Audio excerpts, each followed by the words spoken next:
وعلى آلك وأصحابك يا نور الله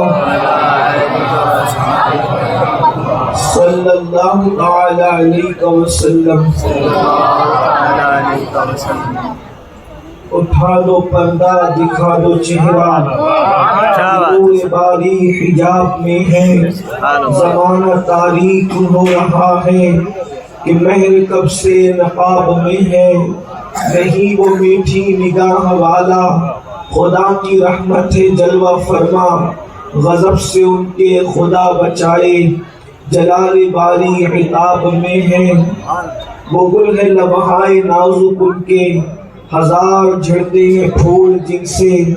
گلاب گلشن میں دیکھے بلبل، یہ دیکھ گلشن گلاب میں ہے. کریم ایسا ملا کہ جس کے کھلے ہیں ہاتھ اور بھرے خزانے. بتاؤ اے مفلسوں کے غیر متقی ہو اور کوئی حبشی متقی ہو تو وہ کالے رنگ کا حبشی اس گورے رنگ کے فاسق پر اللہ کے نزدیک عزت والا. اسلام میں برادریوں کو عزت نہیں ہے، اسلام میں عزت تقویٰ کی. اس لیے کہ ہمارے یہاں برادری کا تصور یہ ہے کلکم من آدم و آدم من تراب، تم سب آدم سے ہو اور اللہ نے آدم کو مٹی سے پیدا کیا.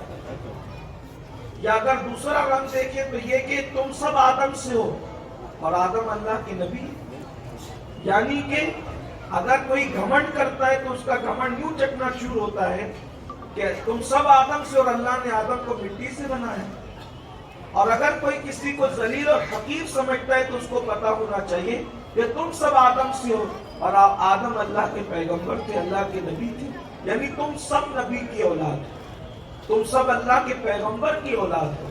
تو کالا گورا چھوٹا بڑا یہ سب جو قبائل ہیں، رشتے ہیں، برادریاں ہیں، وہ پہچان کے لیے ہے.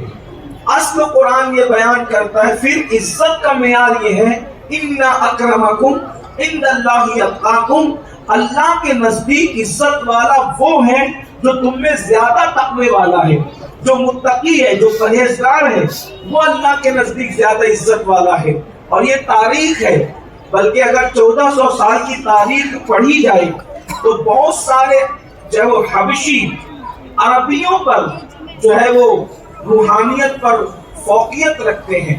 ایک تاریخ ہے ہماری، اور بڑے بڑے اہل عرب ان اجمیوں کے سامنے جانب ادب طے کرتے ہوئے نظر آئے، ان کے تقوی کو دیکھ کر، ان کی پرہیزگاری کو دیکھ کر. تو تقوی بڑی چیز ہے. عزت چاہیے اللہ کے نزدیک تو تقوی کی ضرورت ہے. اللہ کی دوستی چاہیے تو تقوی کی ضرورت ہے. اللہ پاک ارشاد فرماتا ہے ان اولیاءہ الا المتقون، کہ اللہ کے جو اولیاء ہیں وہ متقی لوگ ہیں، تقوی والے ہیں، پرہیزگار ہیں. ایک مقام پر فرمایا الا ان اولیاء اللہ لا خوف علیہم ولا هم يحزنون الذین آمنوا وكانوا يتقون. آگاہ ہو جاؤ، بے شک اللہ کے ولیوں کو خوف اور غم نہیں ہے. اللہ کے ولی کون ہے؟ الذین آمنوا وكانوا یتقون، وہ ایمان والے اور متقی ہیں. تو غرض کے تقوی کی بڑی اہمیت ہے. اور تقوی پھر ملتا کیسے ہے؟ تو تقوی کی نشانی بیان کی گئی ہے. تقوی کی نشانی کیا ہے؟ تو قرآن تقوی کی نشانی بیان کرتا ہے. اس لیے کہ تقوی تو انسان کے دل میں ہوتا ہے. کون کتنا متقی ہے آپ اس کا اندازہ نہیں کر سکتے، اس لیے کہ تقوی دل میں ہے. بلکہ حدیث پاک بھی ہے، اللہ کے رسول علیہ السلام نے دل کی طرف اشارہ کر کے فرمایا التقوی ہاں ہونا، تقوی تو یہاں ہے. جب تقوی دل کے اندر ہے تو تقوی ظاہر کیسے ہوگا؟ تقوی پتہ کیسے چلے گا؟ تو تقوی کو ظاہر کرنے کے لیے قرآن ایک نشانی بیان کرتا ہے. اللہ پاک ارشاد فرماتا ہے وَمَن يُعَظِّمْ شَعَائِرَ اللَّهِ فَإِنَّهَا مِن تَقْوَى الْقُلُوبِ، کہ جو اللہ کی نشانیوں کی تعظیم کرتے ہیں، اللہ کی نشانیوں کا احترام کرتے ہیں، یہ دلوں کے تقوی کی بنیاد پر ہے. یعنی جن کے دلوں میں تقوی ہوگا، جن کے دلوں میں خشیت ہوگی، جن کے دلوں میں صحیح معنی میں اللہ کا خوف ہوگا، وہ اللہ کی نشانیوں کی تعظیم کریں گے، اللہ کی نشانیوں کا احترام کریں گے۔ جس کو اللہ کی نشانیوں کی تعظیم کرتے دیکھو سمجھ جاؤ یہ دلوں کے تقوی کی بنیاد پر ہے۔ اب اللہ کی نشانی ہے کیا؟ اللہ کی سب سے بڑی نشانی مصطفیٰ جان رحمت صلی اللہ علیہ وآلہ وسلم کی ذات ہے۔ اللہ اکبر۔ اس لیے کہ نشانی کہتے اس کو ہے جس سے یاد آ جائے۔ اللہ اکبر۔ رسول اللہ اللہ کی نشانی، انبیاء کرام اللہ کی نشانی، کعبۃ اللہ اللہ کی نشانی، قربانی کے جانور اللہ کی نشانی، اولیاء اللہ اللہ کی نشانی، قرآن مقدس اللہ کی نشانی، یہ سب اللہ کی نشانیاں ہیں۔ صفا مروہ اللہ کی نشانی، زمزم شریف اللہ کی نشانی، اللہ اکبر، یہ سب اللہ کی نشانیاں ہیں۔ اور انہی اللہ کی نشانیوں میں سے ایک نشانی اس کو رمضان المبارک بھی کہتے ہیں۔ رمضان شریف کا مہینہ بھی اللہ کی نشانیوں میں سے ایک نشانی ہے۔ میرے پیارے آقا صلی اللہ علیہ وسلم کے پیارے دیوانوں، اب بتائیں اللہ تبارک و تعالی ارشاد فرماتا ہے اللہ کی نشانیوں کی تعظیم وہی کرتا ہے جن کے دلوں میں تقوی ہے، جن کے دل تقوی کے لیے چن لیے گئے ہیں، جن کے دلوں میں اللہ رب العزت کا ڈر موجود ہے، اللہ کا خوف موجود ہے۔ اللہ اکبر۔ وہ اللہ کی نشانیوں کی تعظیم کرتے ہیں۔ اب آپ مجھے بتائیں، اللہ اکبر، میں ساری نشانیوں کا ذکر تو نہیں کر سکتا، لیکن چونکہ ماہ رمضان المبارک ہمارے بالکل جو ہے سر پر سایہ فگن ہونے والا ہے، وہ مواسات کا مہینہ، وہ برکات کا مہینہ، وہ انسانیت کے ساتھ حسن سلوک کا مہینہ، بلکہ انسانیت سازی کا مہینہ، خلق کا مہینہ، اخلاق کا مہینہ، غمگساری کا مہینہ، قیام کا مہینہ، روزوں کا مہینہ، جنت کے دروازوں کے کھل جانے کا مہینہ، جہنم کے دروازوں کے بند ہو جانے کا مہینہ، شیطان کے چکر دیے جانے کا مہینہ۔ اللہ اکبر۔ خدا کے انعامات کی برسات چھما چھم ہوتی ہے اس مبارک مہینے میں جو ہمارے سروں پر سایہ فگن ہونے والا ہے۔ لوگ اس کی اہمیت کو نہیں جانتے، لوگ اس کی اہمیت سے ناواقف ہے۔ اللہ کے رسول صلی اللہ علیہ وآلہ وسلم نے، آقا علیہ السلام کی عادت کریمہ تھی کہ جب بھی ماہ رمضان شریف آنے والا ہوتا تو صحابہ کرام کو ماہ رمضان شریف کی عظمت بتاتے۔ اللہ کے رسول علیہ السلام ماہ رمضان کی عظمت پہ خطبہ دیتے اور بتاتے لوگوں ماہ رمضان کیا ہے، بلکہ آئیے حضور علیہ السلام کے ان خطبات کا حصہ، ان احادیث کا حصہ ہم بھی سن کے ایمان تازہ کریں۔ ماہ رمضان کیا ہے؟ اللہ کے رسول صلی اللہ علیہ وآلہ وسلم فرماتے ہیں ماہ رمضان وہ مبارک مہینہ ہے جس میں نفل کا ثواب فرض کے برابر کر دیا جاتا ہے، فرض کا ثواب 70 فرائض کے برابر کر دیا جاتا ہے۔ اور اللہ اکبر، یہ کون سا مہینہ ہے؟ آقا فرماتے ہیں صلی اللہ علیہ وآلہ وسلم کہ اگر لوگوں کو ماہ رمضان کی عظمت پتہ چل جائے تو لوگ تمنا کریں کہ پورے سال کو رمضان شریف کر دیا جائے، پورا سال رمضان شریف ہو جائے۔ یہ کیا مہینہ ہے؟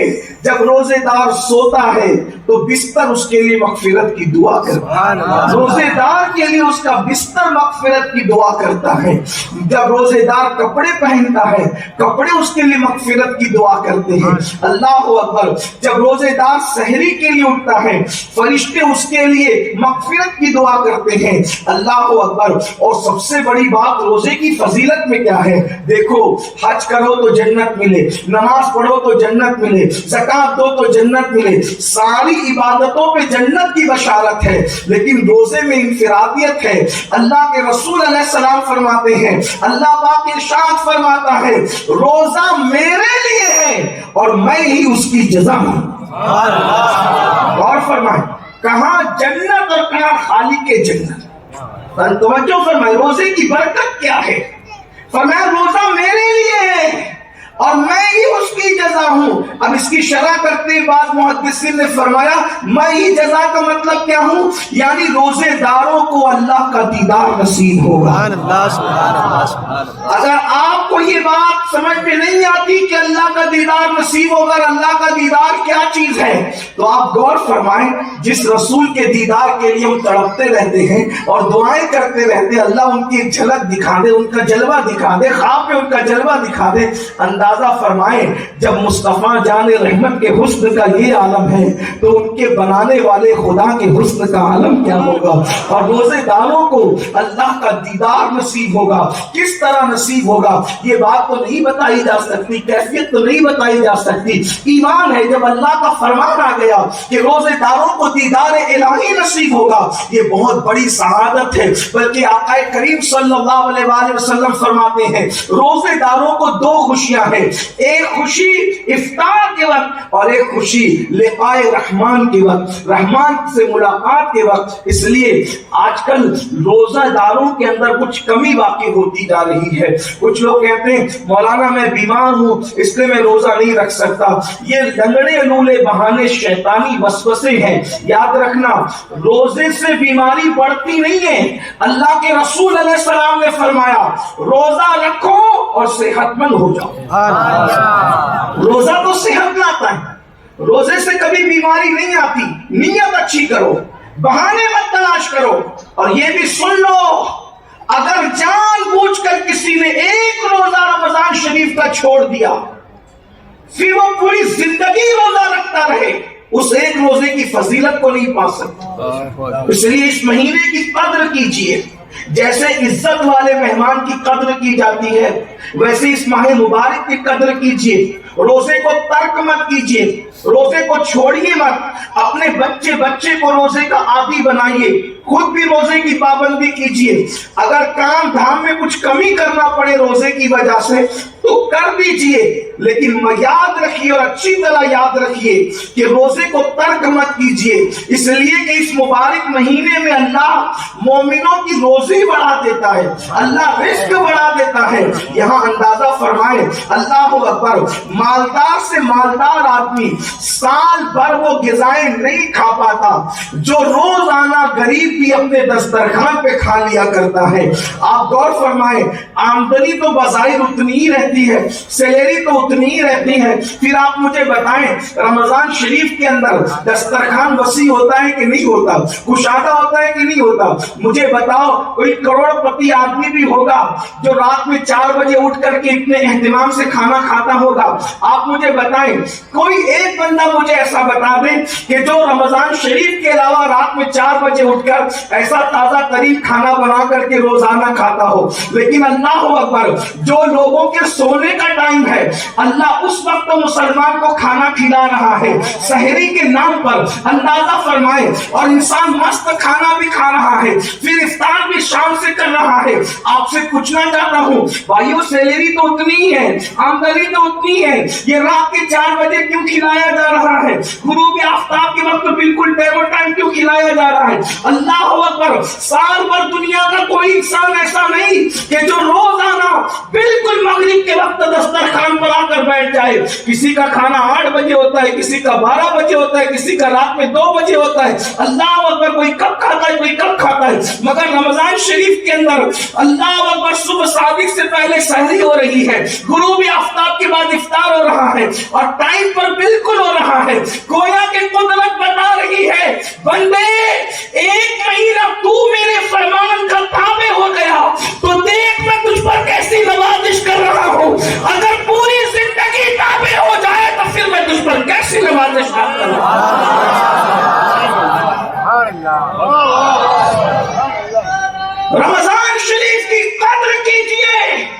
بزرگوں نے فرمایا ایک نیکی کی اگر 70 درجات ملتے ہیں، ایک نیکی کرنے پہ 70 نیکیاں ملتی ہے، تو رمضان شریف میں پھر ایک گناہ کرنے پر 70 گناہ بھی مل سکتا ہے۔ یہ جو موبائل کے اندر لوگ رمضان شریف میں بھی گیم کھیلتے ہیں، فلمیں دیکھتے ہیں، کرکٹ دیکھتے ہیں، روزے میں لوگوں کو ایسا لگتا ہے چلو فلم نہ دیکھیں گیم تو کھیل سکتے ہیں۔ ہم نے کہا کیوں کھیل سکتے ہیں؟ اس لیے کہ اسلام میں تضیع اوقات یعنی وقت کو ضائع کرنا یہ بھی گناہ ہے۔ روزے میں لوگ درود شریف کیوں نہیں پڑھتے؟ روزے میں لوگ تلاوت قرآن کیوں نہیں کیوں بیٹھتے ہیں؟ اور پھر وہ بھی غروب آفتاب کے وقت، روایتوں میں آتا ہے کہ جب افطار کا وقت آتا ہے تو اللہ اپنے بندوں سے کہتا ہے میرے بندوں مانگو، کیا مانگتے ہو میں تمہیں عطا کروں گا۔ جب اللہ فرماتا ہے کیا مانگتے ہو مانگو میں تمہیں عطا کروں گا، تو اس وقت بندہ گیم کھیل رہا ہوتا ہے، روزے سے بھی ہوتا ہے لیکن گیم کھیل رہا ہوتا ہے، فیس بک پر ہوتا ہے، یوٹیوب پر ہوتا ہے۔ سوچو تو صحیح، اللہ فرما رہے مانگ، کیا مانگتا ہے؟ کیوں نہیں مانگتے؟ سب سے مانگنے والوں رب سے کیوں نہیں مانگتے؟ سب کے سامنے گڑ گڑانے والوں رب کی بارگاہ میں کیوں نہیں گڑ گڑاتے؟ اور یاد رکھنا دنیا کا انسان وعدہ کر کے خلاف کر سکتا ہے، مگر میرے اللہ کی شان ہے ان اللہ لا یخلف المیعاد، میرا اللہ وعدے کے کبھی خلاف نہیں کرتا، وہ اپنے وعدے کو مکمل کرتا ہے، اس لیے کہ وہ وعدہ پورا نہ کرے تو کون کرے؟ وہ سچا ہے۔ ارشاد فرماتے ہیں قل صدق اللہ، اے محبوب فرما دو کہ اللہ سچا ہے، وہ اپنا وعدہ کبھی خلاف نہیں کرتا۔ تو مسلمانوں کو چاہیے کہ وہ گڑ گڑائے، سحری میں بھی گڑ گڑائے، بلکہ سحری کے لیے اٹھتے ہیں تو تھوڑا سا 5 منٹ جلدی اٹھ جائیں، وضو کرے، تہجد پڑھ لے، دعا کر لے، اس لیے کہ جب رات کا آخری پہر ہوتا ہے تو بھی اللہ بندوں سے کہتا ہے کوئی روزی مانگنے والا میں اس کو روزی عطا کروں، ہے کوئی اولاد مانگنے والا میں اس کو اولاد عطا کروں، ہے کوئی مشکلوں سے نجات مانگنے والا میں اس کو مشکلوں سے نجات عطا کروں۔ مسلمانوں ہم اپنے مسائل کے اندر جھنج رہے ہیں، لیکن ہمارے مسائل کا حل لوگوں کے دروازوں پہ نہیں ہے، نہ سیاسی لیڈروں کے دروازوں پر ہے، نہ ماہرین معاشیات کے دروازوں پر ہے، نہ جو سماج کے کارکنوں کے دروازے پر ہے۔ ہمارے مسائل کا حل کل بھی اللہ کی چوکھٹ پر تھا اور آج بھی اللہ کی بارگاہ میں ہے۔ خدا کی بارگاہ میں گڑ گڑا کے دیکھو، ہر مسئلے کا حل ملتا ہوا نظر آئے گا۔ اس لیے ماہ رمضان شریف کے ایک ایک لمحے کی قدر کیجئے، اس لیے کہ جب رمضان شریف آتا تھا تو صحابہ کرام اپنے بستر باندھ دیتے۔ میں نے جمعہ کی نماز میں لوگوں کو یہ بات بتائی کہ صحابہ کرام رمضان المبارک میں اپنے بستر باندھ کر رکھ دیتے تھے۔ بستر کیوں باندھتے تھے؟ سوئیں گے نہیں، اتنا ہی سوئیں گے جتنا انسان کی صحت کے لیے بہت زیادہ ضروری ہے، باقی نہیں سونا، ہر وقت عبادت کرنا۔ اس لیے کہ جو رمضان شریف کی قدر کرے پھر وہ قدر کرے، جو ناقدری کرے پھر اس کے لیے کیا، وہ تو سوائے ہاتھ ملنے۔ بلکہ ایک گزارش میں آپ سے کرنا چاہتا ہوں جو یہاں سن رہے ہیں، کوشش کیجئے کہ رمضان المبارک تک اگر ہم پہنچ گئے، ابھی تو پہنچنا بھی ایک بات ہے، اس لیے کہ ابھی روزے کے آغاز میں اور چاند کے نظر آنے میں کچھ وقت ہے، یہاں تو پل کی خبر نہیں ہے کل کی بات کون ہے، پتہ نہیں کتنے خوش نصیب پہنچ سکیں گے رمضان المبارک تک، یہ ایک الگ مسئلہ ہے۔ اور اگر اللہ پہنچا دے، اور دعا کریں اللہ پہنچا۔ آپ کو رمضان شریف کی اہمیت کا اندازہ اس بات سے ہونا چاہیے، رجب سے اللہ کے رسول دعا کرتے تھے، اے اللہ ہمارے رجب اور ہمارے شعبان میں برکت دے اور ہمیں رمضان شریف تک پہنچا دے۔ حضور علیہ السلام 3 مہینے لگاتار رمضان المبارک میں پہنچنے کی دعا فرما رہے، بلکہ 2 مہینے رجب اور شعبان میں، اور رمضان شریف کا 3را مہینہ حضور دعا کرتے ہیں ہمیں تعلیم امت کے لیے ہمیں رمضان شریف تک پہنچا دے۔ تو اگر اللہ کسی خوش نصیب کو رمضان شریف تک پہنچا دے تو وہ تنہائی میں بیٹھ کر یہ سوچے کہ شاید یہ میری زندگی کا آخری رمضان المبارک ہو۔ اس تصور کے ساتھ یہ آنے والا رمضان شریف ہمیں گزارنا ہے۔ ظاہر سی بات ہے بے شمار ایسے لوگ ہیں جو پچھلے سال رمضان شریف میں تھے، اس سال نہیں ہے، اور اس رمضان شریف میں جو رہیں گے ہو سکتا ہے کہ وہ آئندہ نہ رہے۔ رمضان المبارک تو آتا جاتا رہے گا، خدا کے کئی عظیم مہینہ مہمان بن کر کے آتا جاتا رہے گا، یہ اپنی برکتیں لٹاتا رہے گا، یہ موسم بہار آتا رہے گا، یہ نیکیوں کا مہینہ آتا رہے گا، یہ برکتوں کا، رحمتوں کا، مغفرت کا اور جہنم سے آزادی کا یہ مبارک مہینہ آتا جاتا رہے گا، مگر کون ہم میں سے رہے گا یہ بڑا مسئلہ مسئلہ ہے. اس لیے اللہ کے بندو یہ رمضان المبارک کو ہم سب یہ سوچ کر کے گزارے کہ شاید یہ ہماری زندگی کا آخری ماہ رمضان ہو. اس میں تہجد بھی پڑھا کریں, کم سے کم ایک قرآن مقدس ختم کرنے کی کوشش کریں. بلکہ جو لوگ 4-4 5-5 ختم کرتے ہیں ان سے اس سال میری گزارش ہے 4-5 ختم کرنے کی بجائے ایک ہی ختم کریں, یا 15 ہی پارے پڑھیں یا 10 ہی پارے پڑھیں, لیکن ترجمہ کنز ایمان شریف سے آپ قرآن مقدس پڑھنے کی کوشش کریں. اور خزائن العرفان شریف میں اس کی تفسیر کو بھی آپ دیکھ لیں تاکہ پتہ تو چلے کہ قرآن ہم سے کہتا کیا ہے, قرآن کا ہم سے مطالبہ کیا ہے. یہ طوطے کی طرح پڑھنے والی کتاب نہیں ہے, یہ کتاب سمجھ کر پڑھنے والی کتاب ہے, یہ دل و دماغ میں اتارنے والی کتاب ہے, یہ زندگی میں شامل کرنے والی کتاب ہے. اللہ کی عزت کی قسم سب کی کتابیں پڑھ کے دیکھی ہے, رب کی کتاب بھی پڑھ کر کے دیکھو, پھر اس کی لذت کو محسوس کرو, اس کو اپنی زندگی کے اندر شامل کرو. تو میرے آقا صلی اللہ علیہ وآلہ وسلم کے دیوانوں یہ عرض کر رہا تھا, اس احساس کے ساتھ ہمیں ماہ رمضان شریف گزارنا ہے کہ یہ ماہ رمضان المبارک ہماری زندگی کا شاید آخری ہو, شاید اللہ بار بار دکھائے, یہ دعا بھی کریں, امید بھی کریں, لیکن شاید آخری ہو. ایک لمحے کو بھی ضائع مت کیجیے گا, اس لیے کہ اس مبارک مہینے میں ایک بار سبحان اللہ کہنے پر 70 بار سبحان اللہ کا ثواب دیا جاتا ہے.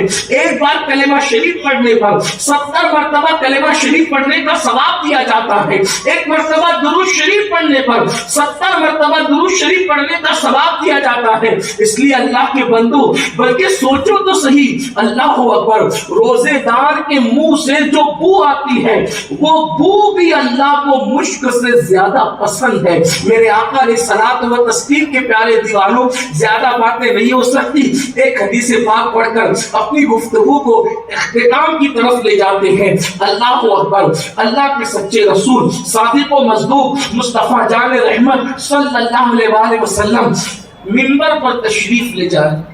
مشہور روایت, بار بار پڑھی گئی ہے یہ روایت. اللہ کے رسول صلی اللہ علیہ وآلہ وسلم منبر پہ تشریف لے جائے, پہلے زینے پہ قدم رکھا, فرمایا آمین. دوسرے زینے پہ قدم رکھا منبر کے, فرمایا آمین. تیسرے زینے پہ قدم رکھا, فرمایا آمین. جمعہ کا دن ہے, مسجد نبوی شریف کا منبر ہے, وہ منبر جس کے نیچے حوض کوثر کی بشارت ہے. آقا فرماتے ہیں میرا منبر حوض کوثر پر ہے. وہ منبر جس پہ حوض کوثر کی بشارت, وہ منبر جہاں جنت کی کیاری, اللہ کے رسول جیسا مبارک اور عظیم, اللہ کا محبوب اور مقبول بندہ وہاں پر آمین منبر پر چڑھتے وقت فرما رہے ہیں. دعا کرنے والا کوئی نظر نہیں آتا, لیکن آمین مصطفیٰ جان رحمت فرما رہے. جس دعا پر حضور آمین کہہ دے اس دعا کی شان کا عالم کیا ہوگا. لیکن صحابہ کرام کی عادت تھی جب بھی کوئی بات سمجھ میں نہیں آتی تو اللہ کے رسول علیہ الصلوۃ والتسلیم سے پوچھ لیا کرتے تھے. صحابہ کرام نے عرض کیا, یا رسول اللہ صلی اللہ علیہ وآلہ وسلم ہمارے ماں باپ آپ پر قربان, حضور یہ بتائیں کہ آپ منبر پر چڑھتے وقت آپ نے ہر زینے پہ قدم رکھا تو آمین آمین آمین فرمایا. 3 مرتبہ آپ نے آمین کہا, آمین کہنے کی وجہ کیا ہے؟ اللہ کے رسول صلی اللہ علیہ وآلہ وسلم نے اب پردہ اٹھایا اور ارشاد فرمایا, اے میرے صحابہ, جب میں منبر پر چڑھ رہا تھا اس وقت سید الملائکہ جبریل امین تشریف لائے تھے اور انہوں نے دعا کی تو میں نے ان کی دعا پر آمین کہا. آقا علیہ السلام کی بارگاہ میں جبریل علیہ السلام آ کر اللہ کی بارگاہ میں 3 دعائیں کرتے ہیں. اب ان 3 دعاؤں کا ذکر ہوتا ہے. اللہ کے بندو بہت توجہ کے ساتھ ان 3 دعاؤں کا ذکر سن لیں. دعا کرنے والے سید الملائکہ, دعا کرنے والے سید الملائکہ, اور جہاں دعا ہو رہی ہے جہاں دعا ہو رہی ہے وہ منبر کے قریب مسجد نبوی شریف کا منبر اور دن جمعۃ المبارکہ کا اللہ اکبر اور اللہ کے حبیب صلی اللہ علیہ وآلہ وسلم سید الانبیاء اس پر آمین فرما رہے ہیں۔ اب ذرا ترتیب کو ملحوظ نہ رکھتے ہوئے بطور مفہوم میں آپ کے سامنے پیش کروں۔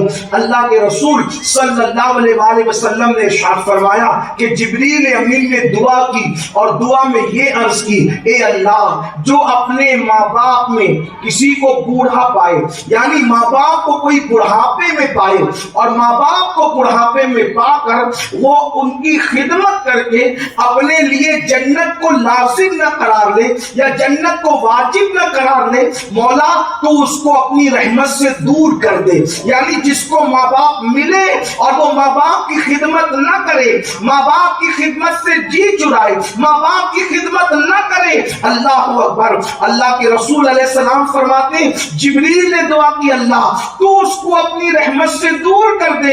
آقا فرماتے ہیں جبریل کی اس دعا پر میں نے آمین کہا۔ اب آپ سے پوچھنا چاہتا ہوں، آگے بڑھنے سے پہلے مسلمانوں بتاؤ آج کیا ماں باپ کی خدمت ہو رہی ہے؟ ماں باپ کی خدمت کے نام پر صرف ان کو روٹی دی جاتی ہے، کپڑا دیا جاتا ہے، مکان دیا جاتا ہے، خدمت کوئی نہیں کرتا الا ماشاءاللہ۔ اگر آپ فہرست بنائیں گے، اگر دیندار طبقہ یہاں موجود ہے تو مجھے معاف کریں، دنیا دار تو دنیا دار، دیندار لوگ بھی ماں باپ کی خدمت ویسی نہیں کر پا رہے ہیں جیسا اسلام مطالبہ کرتا ہے۔ صرف روٹی کپڑا مکان دینے سے یہ خدمت ہے؟ بڑی معذرت کے ساتھ جملے غلط لگے تو معاف کرنا میرے عزیز، روٹی کا ٹکڑا تو لوگ پالے ہوئے کتے کو بھی دے دیتے ہیں، چارہ تو لوگ بکری کے آگے بھی رکھ دیتے ہیں۔ کیا صرف کھانا کھلانا اور پانی پلانا اور گھر میں رکھنا یہی ماں باپ کی خدمت ہے؟ نہیں نہیں، اللہ اکبر، بے شمار ماں باپ ہے جو گھروں کے اندر غلاموں کی طرح رکھے جاتے ہیں۔ ہاں ہاں الحمدللہ ہم پورے ہندوستان جا رہے ہیں اللہ کی عطا سے، اور امیروں کے یہاں بھی جاتے ہیں، غریبوں کے یہاں بھی جاتے ہیں اور بہت باریکی کے ساتھ ماحول پر نظر رکھتے ہیں۔ اللہ اکبر، ماں باپ کو غلاموں کی طرح رکھا جاتا ہے۔ بچوں کے مشورے کی اہمیت تو ہے، ماں باپ کے مشوروں کی اہمیت نہیں ہے، بلکہ اگر ماں باپ مشورہ دے تو انہیں ڈانٹ دیا جاتا ہے، چپ کرو، تمہیں کیا سمجھتا ہے، تمہارا دور اور تھا، ہمارا دور اور ہے۔ آپ مجھے بتائیں، یاد رکھنا خدمت اس کا نام ہے، کھانا کھلانا الگ بات ہے میرے بھائی، لوگ تو لاوارثوں کو بھی کھانا کھلاتے ہیں، فٹ پاتھ پر پڑے ہوئے لوگوں کو بھی کھانا کھلاتے ہیں۔ خدمت کیا ہے؟ بڑی معذرت کے ساتھ انسان اگر کتا پالتا ہے، کتا تو پالے ہوئے کتے کو بھی وہ ٹائم دیتا ہے، لیکن کیا آج کل کے نوجوان لڑکے ماں باپ کو ٹائم دیتے ہیں؟ بتائیں، تاجروں کے ساتھ فون پر لگے رہیں گے، دوستوں کے ساتھ فون پر لگے رہیں گے، بلکہ معاذ اللہ کچھ تو ایسے کم نصیب ہیں کہ اگر کسی لڑکی کے ساتھ ناجائز اور حرام تعلقات ہو گئے تو گھنٹوں گھنٹوں اس کے ساتھ لگے رہیں، اور ادھر ماں باپ انتظار کریں گے کہ میرا بیٹا 10 منٹ تو بیٹھے میرے پاس۔ 10 منٹ ماں باپ کے پاس بیٹھنے کے لیے ٹائم نہیں ہے آج کل کی نئی نسل کو۔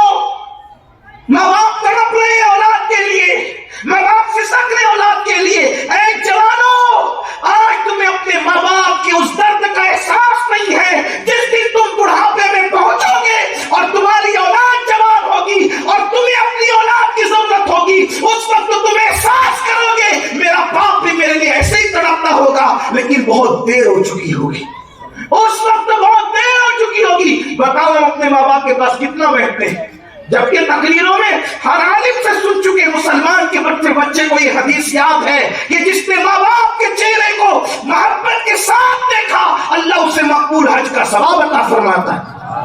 جب معلوم ہے کہ مقبول حج کا ثواب ملتا ہے تو پھر کیوں نہیں بیٹھتے اپنے ماں باپ کے پاس مقبول حج کا ثواب حاصل کر؟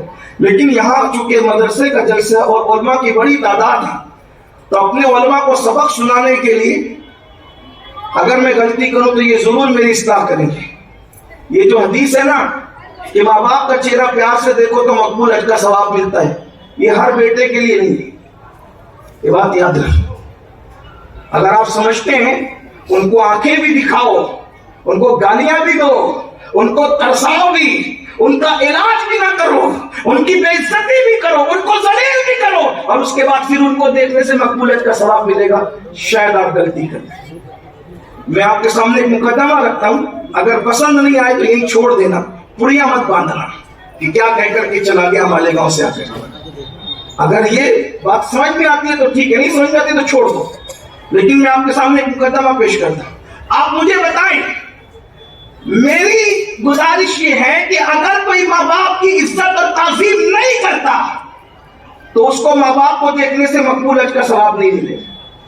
اس کے لیے میرے پاس دلیل یہ ہے، توجہ کرنا دلیل یہ ہے کہ کیا ابو جہل نے رسول اللہ کو نہیں دیکھا؟ کیا ابو لہب نے رسول اللہ کو نہیں دیکھا؟ آپ کہیں گے وہ تو کلمہ نہیں پڑھتے تھے، میں نے کہا چلو کلمہ پڑھنے والے کو پیش کر دوں۔ کیا عبداللہ ابن ابی نے کلمہ پڑھنے کے بعد بھی رسول اللہ کو نہیں دیکھا؟ دیکھا نا، تو کیوں اس کو صحابیت کا درجہ نہیں ملا؟ کوئی اس کو صحابی نہیں کہتا۔ دور رسالت سے لے کر آج تک ابن ابی کو کسی نے صحابی نہیں کہا، کسی نے اس کو صحابی نہیں مانا، حالانکہ اس کے جنازے میں حضور کا تشریف لے جانا ثابت، اس کے کفن میں رسول اللہ کا جبہ رکھنا ثابت، اس کے منہ میں لعاب رسول رکھنا ثابت، پھر بھی نہ کوئی اس کو صحابی مانتا ہے نہ اس کو مغفرت یافتہ مانتا۔ کوئی مانتا ہے؟ نہیں مانتا۔ کیوں نہیں مانتا؟ اس لیے کہ حضور کو تعظیم سے دیکھنے سے کچھ ملتا ہے، توہین سے دیکھنے سے نہیں ملتا۔ توہین کرنے والے کو رسول اللہ کو دیکھ کر بھی کچھ نہیں مل سکتا، تو ماں باپ کے گستاخوں کو ماں باپ کا چہرہ دیکھ کر کے کیا مل سکتا؟ دیکھنے والا ابن ابی بھی ہے اور دیکھنے والے ابو بکر بھی ہے۔ ابن ابی کو کچھ نہیں ملا، ابو بکر صدیق اکبر بنا دیے۔ کیوں؟ اس لیے کہ صدیق نے تعظیم کی نظر سے دیکھا، صدیق نے توقیر کی نظر سے دیکھا، صدیق نے احترام کی نظر سے دیکھا۔ اب بات سمجھ میں آئی؟ اگر آپ یہ سمجھتے ہیں کہ مسجد کے زینے پہ بٹھا کر ماں باپ سے بھیک بھی منگوائیں اور پھر آپ ماں باپ کو دیکھ لیں تو آپ کو مقبول حج کا ثواب ملے، میں سمجھتا ہوں کہ یہ کہیں نہ کہیں آپ کی خام خیالی ہے۔ میرے عزیز، انہی کو مقبول حج کا ثواب ملتا ہے جو ماں باپ کو ماں باپ مانتے ہیں، جو ماں باپ کو ماں باپ مانتے ہیں، ماں باپ کو ماں باپ کا درجہ دیتے ہیں۔ کتنے لوگ ہیں جو ماں باپ کو ماں باپ کا درجہ دیتے ہیں؟ سیدی اعلیٰ حضرت کے نام کا نعرہ تو بہت لوگ لگاتے ہیں، اور لگنا بھی چاہیے، کیونکہ میرے امام کو اللہ تعالیٰ نے وہ مقام دیا ہے کہ آج وہ سنیت کی پہچان ہے۔ اگر کسی کو برا لگتا ہے تو وہ برا مانتا رہے۔ جس نے پوری زندگی حضور کی عظمت کے ڈنکے بجائے، پھر اس کا حق تو یہی ہے کہ اس کے بھی ڈنکے بجے۔ وہ تو ایسا کچھ عشق رسول تھا کہ لوگ خوشی میں واہ واہ کرتے ہیں اور غموں میں آہ آہ کرتے ہیں، مگر وہ کیسا عاشق تھا کہ جب وہ خوشی میں خوش ہوتا تو کسی کی واہ واہی نہیں کرتا، بلکہ جب وہ خوش ہوتا تو خوشی میں بھی وہ یاری کی واہ واہی کرتا تھا، اور کسی کی واہ واہی اس کو راس بھی نہیں آتی تھی۔ لوگ خوش ہو کے کس کی واہ واہی کرتے، لیکن جب وہ پوچھتا عشق رسول خوش ہوتا تو بھی وہ کہتا کیا ہی ذوق افزا شفاعت ہے تمہاری، واہ واہ قرض لیتی ہے گناہ پرہیزگاری کا ہوا، صدقے اسلام کے قربان اس اکرام کے ہو رہی ہے دونوں عالم میں تمہاری واہ واہ۔ ایک طرف روزے کا نور، ایک شخص ممبر کی بہار، بیچ میں جنت کی پیاری پیاری پیاری